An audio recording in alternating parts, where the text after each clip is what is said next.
Thank you. Good morning. It's pretty quiet room. Thanks for having me. We're here to give a little bit of talk about our opinion and sort of a view on how we see private marketplaces impacting publishers and buyers, but specifically how it moves into what we feel is the premium environment. First off, definitely want to thank Digiday for always serving us bacon on the last day of the conference. That plays well into this quiet room because everyone clearly had a late night last night.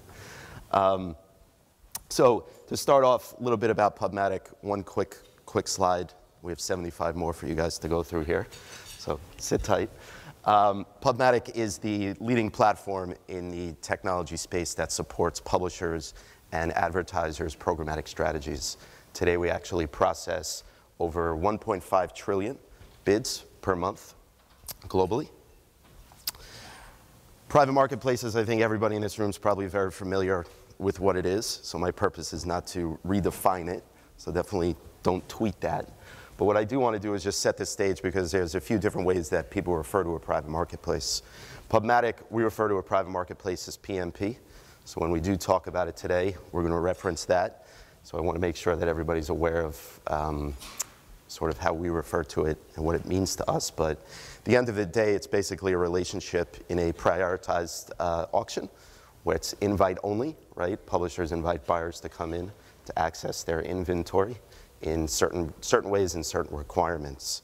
But how does it work? So this is a little bit of a simple example, but the advertiser approaches the publisher. I want to access some of your inventory. I want to access your data. I want to access your homepage. Of course, the publisher is going to turn around and say, sure, no problem, we'll give you access to that. And if he's a good sales rep, he's probably going to try to close it for a year-long deal because everybody closes annual private marketplace deals today, right? Growth of PMP, eMarketer's our friend. They're stating by 2016 it will be about 30% of projected spend. But I think there's still a few myths out in the market today that I wanted to bring some clarity to. So a lot of people think that private marketplace and OpenRTB has the same inventory. There's a very big differentiation between that inventory in both environments. And a publisher wants to be able to provide their most unique access to a buyer in that environment. I think people also think that PMP lacks reach and scale, so it is definitely global. And they also think that it's for display only. PubMatic, we process over 120 billion mobile web impressions per month. People are accessing that in a private environment. We have publishers and clients that are purchasing that across video as well. And then lastly, PMP can't be guaranteed, and I think this is the tricky one. It can be, and it can be with technology and managed services. And we've been able to do that for a lot of our clients last year. We saw a lot of programmatic upfronts going into the holiday season last year. We're continuing to see them this year. And I think that's a great opportunity for publishers to begin forecasting what this actually means to their business. The real big opportunity that we're seeing is that programmatic is pushing into premium, right? And that creates a lot of opportunities for publishers. It also creates a lot of opportunities for the buyers to be able to get access to premium inventory within the publisher's assets. But manually assessing from a publisher's point of view how to align that buyer to what impression and at what point we feel is creating a challenge in the market. So I think the overall opportunity or challenge really for a publisher is to realize how do you maximize the revenue across those channels, right? And how do you understand how to assign an impression to an advertiser based on what they've purchased. And I think it all starts here where inventory starts equal, right? We all start off the month, we all have inventory, it's all equal, but as the month progresses, we sell inventory directly, but for some reason we keep valuing this indirect inventory to a lesser rate. We feel just because it wasn't sold directly that people should be able to access it at a lesser cost. And I don't know if that's completely true because the reality is that the demand value of that particular impression is still very high, right? You as a publisher, you're still leveraging that connection with your consumer based on the content that they're looking to access. And I think the problem that publishers are having today is manually assessing how to assign that impression to a publisher.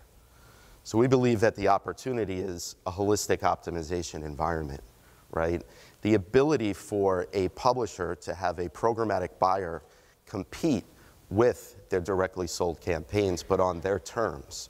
But this also gives the opportunity for the buyer to get access to inventory before the ad server makes the decision. And at the end of the day, by employing this type of environment, you get to optimize across all of your channels, so maximizing the value of every impression, complete visibility into who all of your buyers are, but I think most importantly, you get the opportunity to capitalize on those unforeseen traffic spikes, right? So last week, I think Kim Kardashian shut down DFP when she was all over the internet, but those traffic spikes are unheard of from a publisher. You can't really forecast when news is going to break or weather is going to change. And what we feel as publishers in market today have a challenge because when they do get those traffic spikes, their directly sold inventory serving out pretty quickly.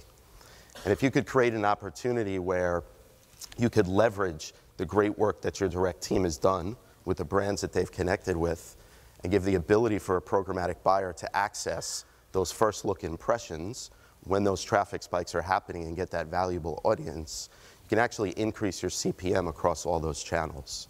But lastly, you can then have full unified reporting and a 360 view on who's buying your inventory, right? You can now understand who are the brands programmatically that are interested.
But don't think that, that's a little loud, don't think that, don't think that there's no control in these environments. We feel that as a publisher, you should be able to determine who can buy your inventory when, but you should also be able to optimize your buyer relationships based on relationship and price.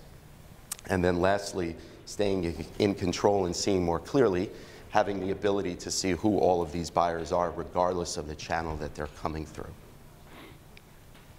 So we work with a publisher out of Belgium, Product Press, and they're very similar to a Zillow or Trulia, right? They're the largest real estate site in Belgium. And basically what they were looking to do is employ a programmatic strategy that aligned with their direct sales strategy. And by doing that, they deployed some of the practices that I've talked about here on stage. And the idea was to bring their private marketplace environment to both the brands that they're working with directly, but also use it as a lead source to be able to find new dollars from non-endemic brands that they thought maybe wouldn't be interested in their inventory. The results were actually pretty cool because the one point I want to call out here is that 30% of their programmatic revenue that they generated was by RTB that was served ahead of direct sales, okay?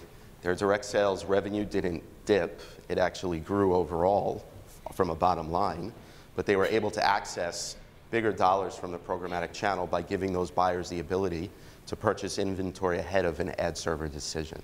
And I think that's the ultimate thing to take away from this study here.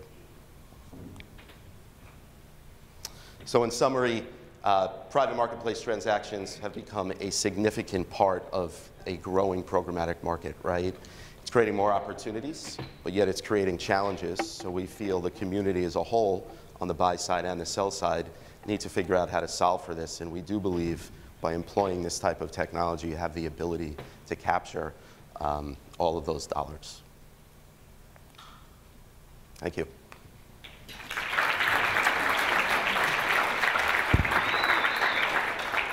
Thank you very much. And I would like to open it up to some questions. Looks like we have one in the back. Matt Prohaska. Thanks. Hey, Evan. Your myth slide talking about programmatic guaranteed.